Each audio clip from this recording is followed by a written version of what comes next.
Beggars can't be choosers. Please understand that. बीबी मैं तो हैरान हो गया हूँ। भारत ने तय कर लिया है खून और पानी एक साथ नहीं बहे। अब जो नाज़रीन से गुफ्तगू की है बड़ी सख्त गुफ्तगू। ये खून और पानी एक साथ नहीं बह सकता और इसलिए भगवान श्री कृष्ण से प्रेरणा पा करके हमने श्री कृष्ण का जो सुदर्शन चक्र था उस सुदर्शन चक्र की राह को चुना है। अब देश सुदर्शन चक्र मिशन लॉन्च करेगा। अमेरिका को भी जो है वो अलर्ट कर दिया। ठीक है, वो कह रहे हैं कि जी अमेरिका पाकिस्तान को वार्निंग दे दी है, अमेरिका को क्लियर मैसेज अलर्ट कर दिया। गर्व हो रहा है आज मुझे लाल किले की प्राचीर ऑपरेशन सिंदूर के वीर जाबाजों को सैल्यूट करने का अवसर मिला।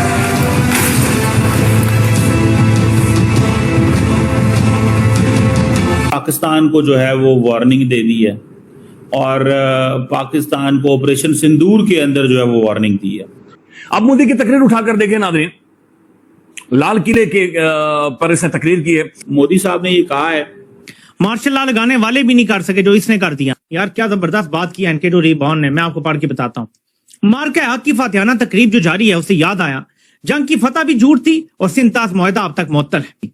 डॉग फाइट की वायरल सभी वीडियोस झूठ थी कि पाकिस्तान की न्यूक्लियर ब्लैकमेल को हम जो है ना वो नहीं करेंगे। तो मोदी ने आज कई संदेश दिए।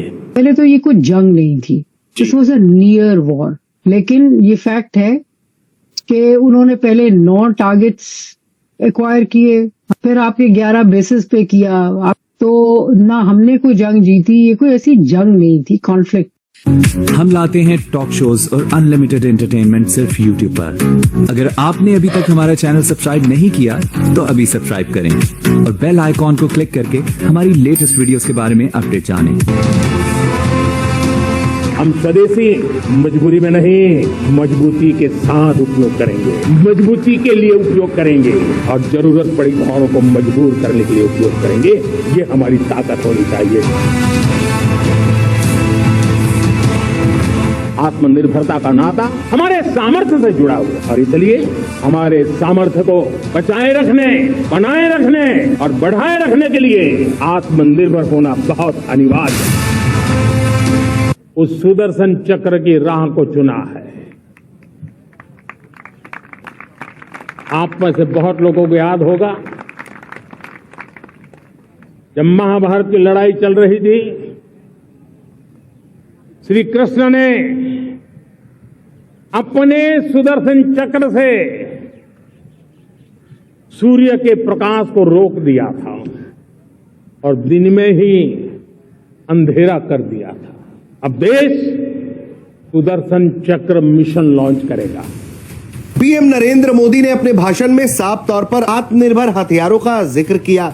पीएम नरेंद्र मोदी ने बताया कि पाकिस्तान पर कार्रवाई करने में आत्मनिर्भर भारत के हथियारों ने कितनी उसकी मदद की और कैसे पाकिस्तान को हैरान करके रख दिया। इस चीज से बाहर नहीं आ पा रहा और रोज नई कहानियां आ रही है कि पाकिस्तान में कितनी बड़ी तादाद में तबाही हुई है। टॉम कूपर जिन्होंने ये कहा है कि इस मार्के में India was the clear cut winner. तू भी ले ले, ऐसे ऐसे लोगों को तमगे और रियासती अवार्ड दिए गए। अब यकीन माने मजाक नहीं कर रहा, वो घर में जब दूसरी दफा सालन मांगते तो घर वाले हैरान हो जाते, भाई ये तू सालन दूसरी दफा मांग रहा है घर में, और उसे रियासती अवार्ड दिए गए। असल चौथा जश्न आजादी है जो फौज इस कौम को मनाने नहीं दे रही। इस शख्स ने 3 साल में जितना पाकिस्तान का नुकसान किया है ना, आज तक कोई पाकिस्तान का आर्मी चीफ नहीं कर सका। मार्शल लॉ लगाने वाले भी नहीं कर सके जो इसने कर दिया है। जो बढ़ के ये अमेरिका में और ब्रसल्स में मार के आया है, ये चैलेंज है मेरा, इसको यही बढ़ के परेड ग्राउंड में खड़े होकर मार के दिखा दे। ऑल इन ऑल पावर है ना, कोई पूछने वाला नहीं है, कोई अदालत नहीं है, कोई इदारा नहीं है इसको पूछने वाला। ये वो बढ़ के जो बाहर मार के आया है यहां मार दे। तो वो शख्स जिसको अपने इदारे में ऐसे खुदा की तरह देखा जाता है, वो चाहता है कि पूरा मुल्क भी उसको यही समझे। गॉड कम्प्लेक्स हो चला है, इसलिए चाहता है कि इमरान खान का नाम ना हो इस दिन में, हर चीज मेरे बारे में हो। इस बार अरब रुपया झोंका गया है कि किसी तरीके से एक मोमेंटम बनाया जाए। जश्न आजादी को हाईजैक किया जा रहा है मार्का हक। यार क्या जबरदस्त बात की एनके रिबॉन ने, मैं आपको पढ़ के बताता हूँ। मार्का हक की फातिहाना तकरीब जो जारी है उससे याद आया जंग की फतह भी झूठ थी और सिंतास मुआहदा अब तक मुअत्तल है। कमरान बशीर पायलट वाली सारी कहानी झूठ थी। बरामद का जखीरा तबाह करने की खबर झूठ थी। शिवानगी सिंह की गिरफ्तारी की खबर झूठ थी। कोई पाकिस्तानी जहाज भारतीय दूध में नहीं गया। मुख्तलिफ सेक्टर्स पर पेशकदमी की खबर भी झूठ थी। 250 भारतीय फौजी मारे जाने की खबर भी झूठ थी। बठिंडा, श्रीनगर, गुजरात समेत 12 एयर बेसिस की मुकम्मल तबाही की खबर भी झूठ थी। पाकिस्तान के दिल्ली ड्रोन भेजने की खबर भी झूठ थी। डॉग फाइट की वायरल सभी वीडियोस झूठ थी। भारत पर क्रूज मिसाइल फेंकने की खबर भी झूठ थी। इसकी तस्दीक की जा सकती है। आप जाके आर्टिफिशियल इंटेलिजेंस से जो मैंने सारी बातें की ना, ये सवाल पूछ, इसको बतौर हथियार इस्तेमाल नहीं करते। ये कहना कि हमें अगर एहसास हुआ कि हम नीचे जा रहे हैं तो हम फिर आधी दुनिया को अपने साथ ले जाएंगे। यार आधी दुनिया आपको अब कनखियों से नहीं देखेगी, बिल्कुल देखेगी, और शक की निगाह से नहीं देखेगी कि ये आप कर क्या रहे हैं। और फिर ये बात वो शख्स कर रहा है जिसका हाथ न्यूक्लियर बटन पे है। गो के ये मल्टी ट्रिगर्ड ये आपका ये सिलसिला है, लेकिन हेड तो वही है ना, फाइनल कमांड तो वहीं से आएगी। For all practical purposes he is the commander in chief, he is the field marshal. अब सारी की सारी अफवाज उसके अंडर है। वो जब कहेगा कि ये करना है तो फिर वो होगा। और अगर देखा जाए आइन को, तो आइन में आपका कमांडर इन चीफ जो है वो तो प्रेसिडेंट ऑफ पाकिस्तान है, जिसकी मेरा ख्याल है थाना कोसार का SHO नहीं मानता होगा। यही मैं पूछने लगा क्या उनकी कोई सुनता भी है। तो इस सूरत हाल में, इस इंतहाई दिगरगूं सूरत हाल में यह बयान देना इंतहाई खतरनाक। पहले ही हमें पोर्ट्रे उन्होंने किया हुआ है रोग स्टेट के तौर पे, फिर आप ऊपर से कह रहे हैं कि हम ईस्ट की तरफ से हमलावर होंगे। आप अनफॉर्चुनेटली अभी की जो सूरत हाल समझ आ रही है, वो किसी तहरीक चलाने में इंटरेस्टेड नजर नहीं आते, बल्कि वो अपने आप को जेल में जाने से बचाने की कोशिशों में इस टाइम मशगूल नजर आ रहे हैं।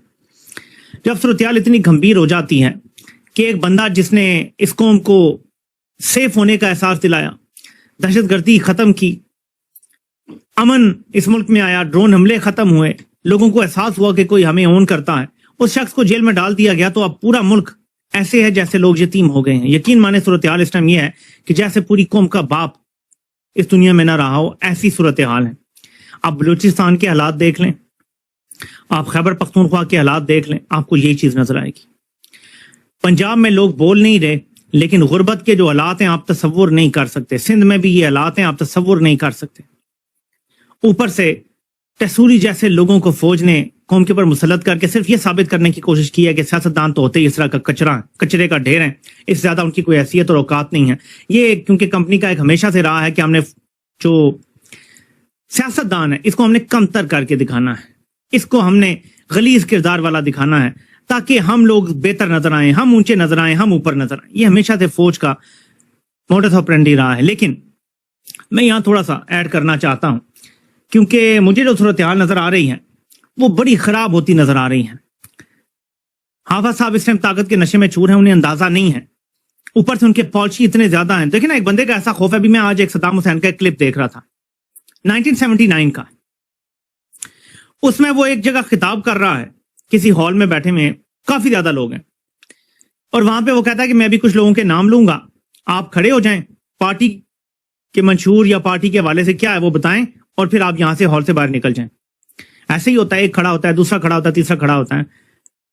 उसके बारे में ये कहा जाता है कि वो सारे लोगों को बाहर ले जाके गोली मार दी गई थी या मार दिया गया था, कि वो लोग हैं जो पार्टी से शायद गद्दारी कर रहे थे या क्या।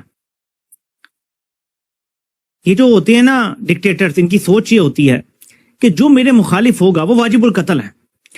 100% हाफिज की यही सोच। तो आपको ये वीडियो कैसा लगा कमेंट बॉक्स में जरूर लिखिए। इस वीडियो को लाइक कीजिए, शेयर कीजिए, सब्सक्राइब करना ना भूलिए आपके चैनल EFC को। तो मिलते हैं अगली वीडियो में। जय हिंद।